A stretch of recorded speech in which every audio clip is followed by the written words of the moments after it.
Trinidad and Tobago is known as the Twin Islands state, the land of calypso and steel band.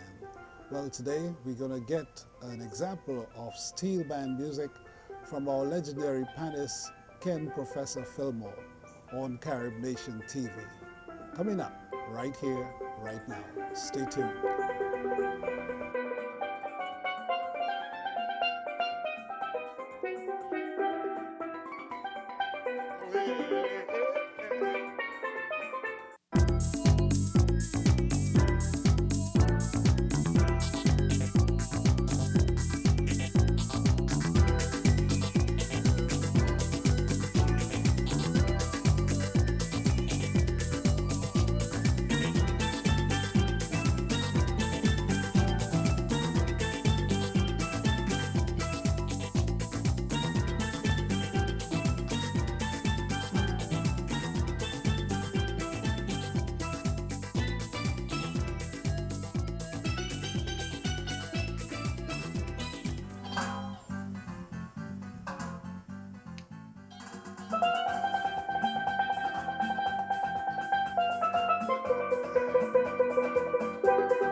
John Blake, welcoming you to Carib Nation Television.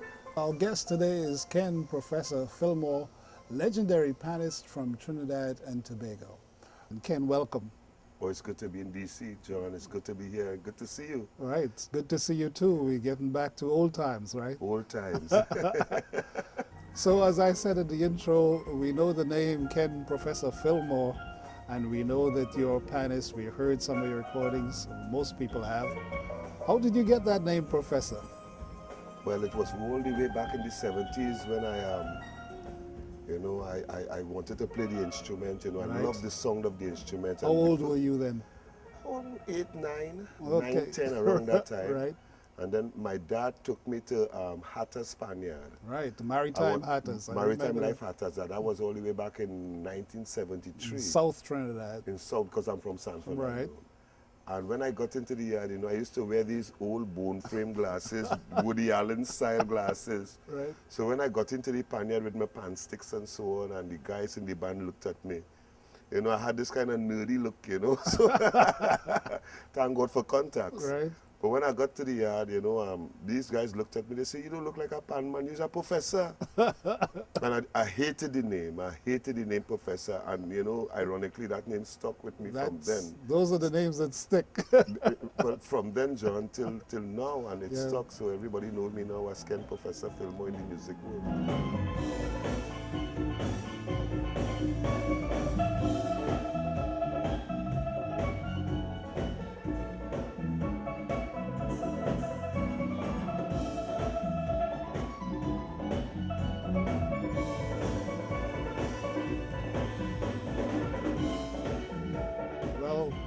You're a professor of pan. I can tell that by your, performances. So you started, you say you got enthused with the pan around 9, 10. You started playing at what age? Was that the same age you started? Around the same time. Well, I got enthused when I was about 7 when the neighbor took me to Juve for the first time. Okay. And I remember going to Juve and seeing the steel bands and so on. And I told the neighbor, I would always remember her name. Her name was Miss Pearl Mackenzie. She lived next door to us because I'm from Vistabella. Right. And my father allowed me to go to Juve with her and her son. And when I saw the first steel band, first time I'm seeing pan in Trinidad at 7 years. And I looked at her and I said, Miss Pearl, this is what I want to do. Wow. And I don't know, the angels, I guess. Yes. Here I am today. Amazing, amazing. So you started with the Maritime Hatters, practicing with them. Actually, you performed with them. You traveled with them as well? Well, ironically, God is so great. The first 6 months I started to play the instrument in Hatters. They came second in Panorama in 1974. Right. Playing 20-1, Kitchener. Yes. And in those days, the first 3 bands used to go on a tour. So the first 6 months of me playing the instrument, I was in Minneapolis, Minnesota for the Bicentennial Festival. And when we refer to Kitchener, we're talking about Alwyn Roberts, the Lord Kitchener. The Grandmaster. Great Grandmaster of Calypso. Yes, from Trinidad and Tobago as well.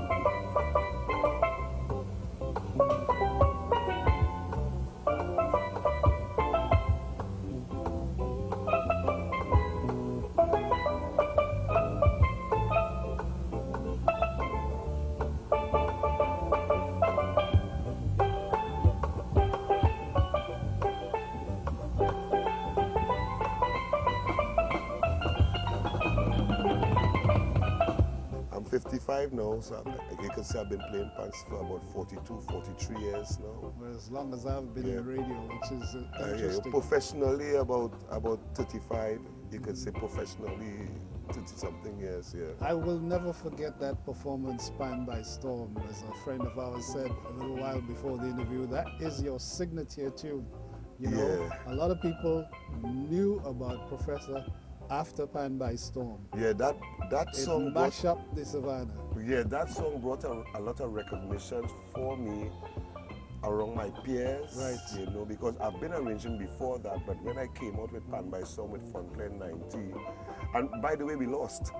Yeah, you didn't get the first prize, No, we but didn't you get had the we people's came second, yeah, we came second yeah, that year. you had the people's attention. And yeah. from then, my career took on a different light in terms of arranging or in terms of everything.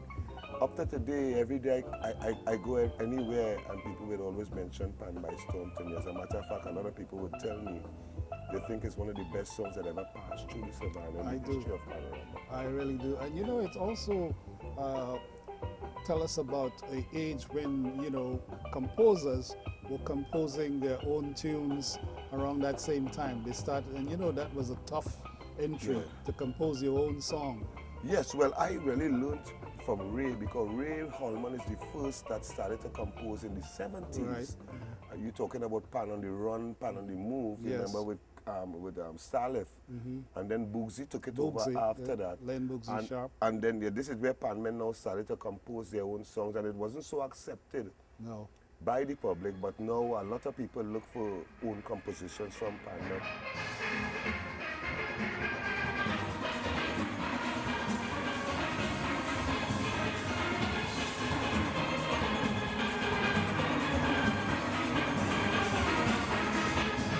Let's talk about panorama, which is what we talk about when we talk about Pan by Storm. You know, you have to compose, in those days was a 10-minute tune. Yes. You know, that is very challenging for a composer, I think. A 10-minute calypso, which you have to keep the melody, the basic structure, but still, you know, have enough interest in the music so that you will hold the To audience. keep it 10 minutes long. I always say this, John, it's not like in America here, when somebody, one of these stars in the States, Yes. come do an album, it lasts 5 years. Right. They could go through with that. But remember, in the Caribbean, we produce music Every year. So we have millions of songs. You could say that. For me, Panorama, as a musician and a professional, doing a Panorama song to compete against other great arrangers and so on is a very, very difficult task. Number one, your name is at stake because you don't want to lose. You don't want to. You want to make the finals. You're talking many bands, you know. Like for instance, I arranged for Song Specialist from Laventil, Right. and that's in the medium category. Yes. And in that category, there's about 37 to 40 bands, and everybody now is vying to win. To do an 8-minute song, well, it broke down from 10 minutes to 8 minutes now. To do an 8-minute song, remember a verse and chorus is just about 45 seconds long in any song. To compose 8 minutes of this melody without losing the form of the melody, Right. for me is one of the most difficult tasks for any musicians in the world, Yeah. I believe. So you had to get into variations on the theme. Counter melodies, Counter montonos, without losing the form of the song. That's what makes it difficult. Yep. You know, because if you stray, you wouldn't do well because you want the judges now to always be aware, even though if you're going to a change key or to a counter melody or to a montuno, you always have to have some form of the song, whether it's the verse or the chorus, Right.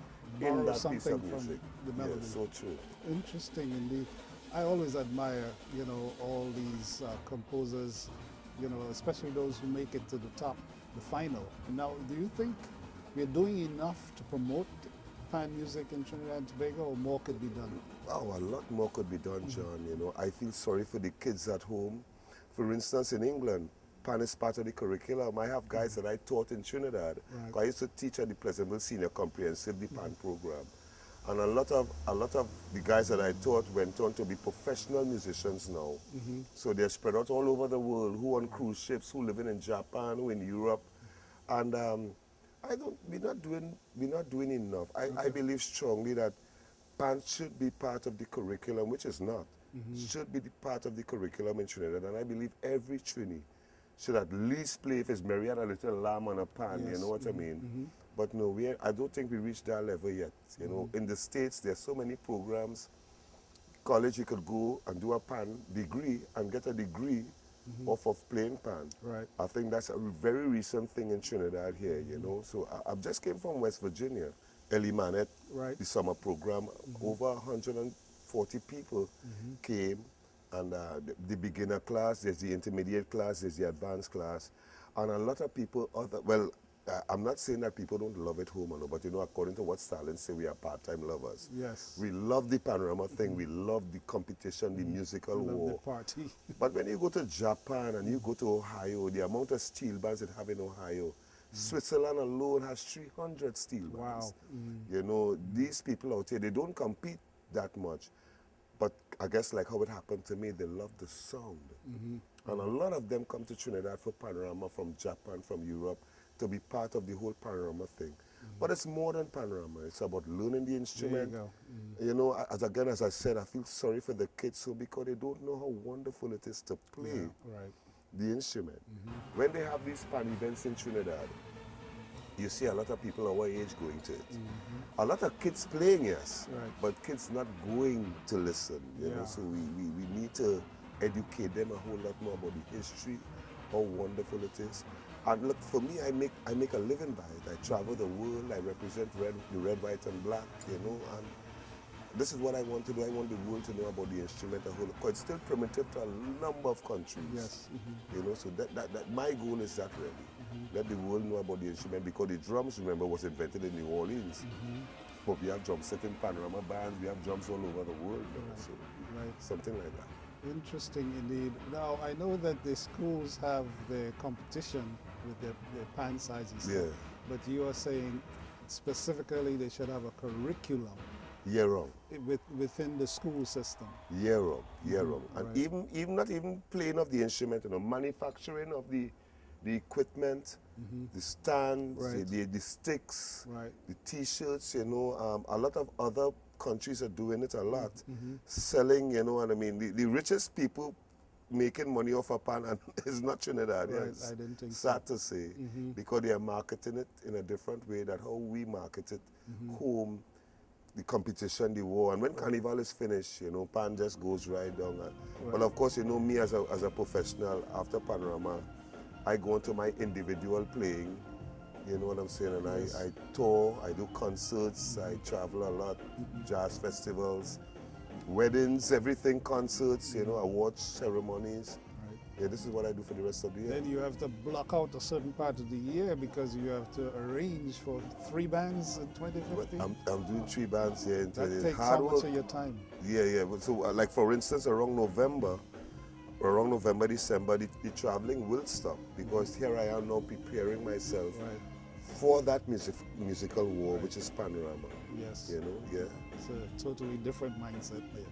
Yeah, it had to be Kind home of to see the focus. coconut trees and stuff to really produce a good song. Exactly. You know, I'm not saying that I don't love the panorama, no, I love it, you know, but there's so many other things for us to educate ourselves. The history of pan, even the history of calypso. Yeah. I always say a lot of people don't know that Sparrow is the man that's responsible for tourists coming to Trinidad Exactly. and Tobago, and that is in the 60s, because he and Precisely. Kitchener was traveling way before. Them they didn't have plane, what, boat? You Yep. know, that kind of, you know, so. Yeah, as you mentioned, Kitchener, he's such a genius himself, sending road marches from England, Oh, not even man. being in Trinidad. So and, phenomenal. And winning. Yeah, well, I was so lucky to be, you know, spend some time with Kitchener. You know, I played a lot of the pan songs, some of the pan songs that he composed. I had the opportunity to tour with him. The reason why I have Kitchener down as a legend, I'm not taking away anything else from anybody else, but this is a gentleman. He used to be composing all 3, 4 in the morning. This is where the place is quiet. Yes. Where now if you want to pray or you want to compose, That's everything, when you you do know, it. and he used to wake me up, he used to call me pan man. You feel only would like this melody? Right. Pulum, pulum, pulum, boom, boom, and he's on the guitar. And the reason why I have this great respect for Kitchener, every song this man composed, John, he sang it. He didn't sing anybody else's song, Right. not his own. Yes. That makes him a great, great legend He in is my a mind as a genius. musician. Indeed. Now, let's talk a little bit about the instrument, the pan, because a lot of people are amazed when they come to Trinidad or anywhere to hear a pan man play. Like you said earlier, the song that you get out of the pan. I remember people looking under to see if it's amplified or there's They're looking an for the organ. because they hear an organ, Used to but be it amazing. only seeing a pan, you know. Yeah.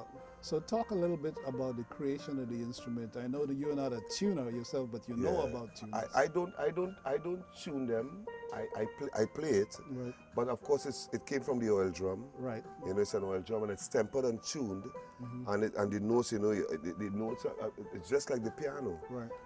It's everything that the piano has. It has it on the steel drum. Right. So therefore now it's an oil drum, tempered and tuned into a steel drum, and it plays anything whatsoever: classical music, reggae, pop, R&B, Yes. calypso, Latin. That's what makes it amazing. You could take a steel pan, go in the middle of the forest, play the instrument, and it sounds like if it's plugged into a wall. Yes, You know? exactly. You know, They're so looking for the electrical cords. that's it. That's so Yeah, true. well, you know, the other thing is we grew up with it, and as a result, that can be sometimes a disadvantage because a lot of people don't respect the pan as much as they should. I remember recent Panorama, they had a pan party going on right near to the competition, which distracted from the attention on the instrument and the greatness of these composers and arrangers. So, you know, A lot of They didn't get pan good people, marks a from lot of me. arrangers are not pleased with that. it's disrespectful. I believe so in a way. I mean, and they say know, they're trying to make money. I know but- Pan Trinbago is trying to make some extra money, but you can't have a big DJ system. Right. Can't have a big DJ system and keeping it all inclusive the same time that Panorama is going on. Exactly. We're trying to market Pan, not marketing an all-inclusive party or a DJ. So I'm in total agreement with you. Pan has become a very common thing in Trinidad because around every corner there's a steel band. There you go. And for those who don't travel, they don't see the significance and the importance of the instrument, marketing it to the world. I do that, John. I see how people be like, wow. The pan creates a big wow factor I in a know. lot of people's It mind. does. It happens to me a lot, you know what I'm Yeah. saying? Well, we're going to get some sampling of your music on the pan because you have a pan here with you. So Yes, I we'll- keep looking over on the side all the time, you know. Yeah. That's my baby, that's my wife there, There you you know, go. my next wife. You know? That means don't touch it unless he give you permission. No, nobody touches it. No, nobody. It's a very delicate instrument, you Right. know. If Can it get out falls, of it goes tune. out of tune easily. Right, right. So it's an instrument that you really have to take good care of it, you know. The tuning, to tune it's expensive. I know it is. The cost of a tenor piano is around, let's say if it's in US money, you're talking about $3,000-4,000 US dollars. Right, exactly. But it lasts you a lifetime. Yeah, Once just you keep take it your tuned. instrument. Yes, you know. Well, our guest on the Carib Nation television show is Professor Philmore, panist from Trinidad and Tobago. We'll be right back after this short break. When America wants to know what's happening in the Caribbean diaspora, there is one clear choice. Hello, welcome to Carib Nation. Both people inside and outside of Very excited about today's program. Looking at you, I can tell that you have traveled the journey. One television organization brings America close to the people, stories, and events that affects Caribbean life. Get close, get answers, get Carib Nation.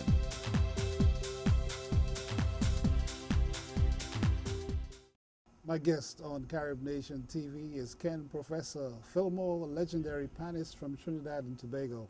And we're about to get a demonstration of this instrument since we have it here with us.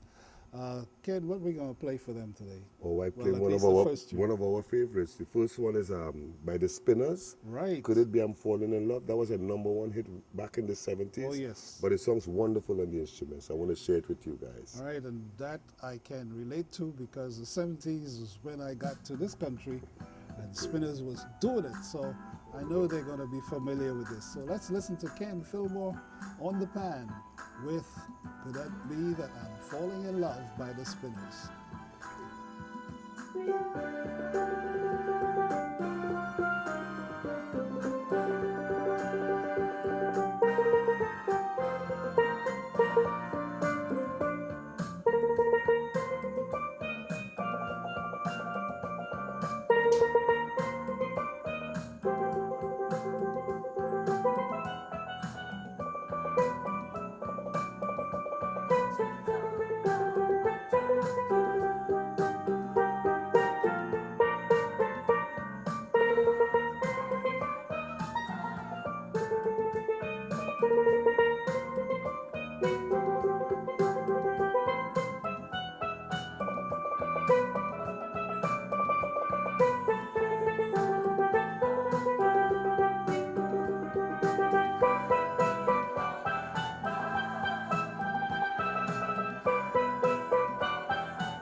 All right.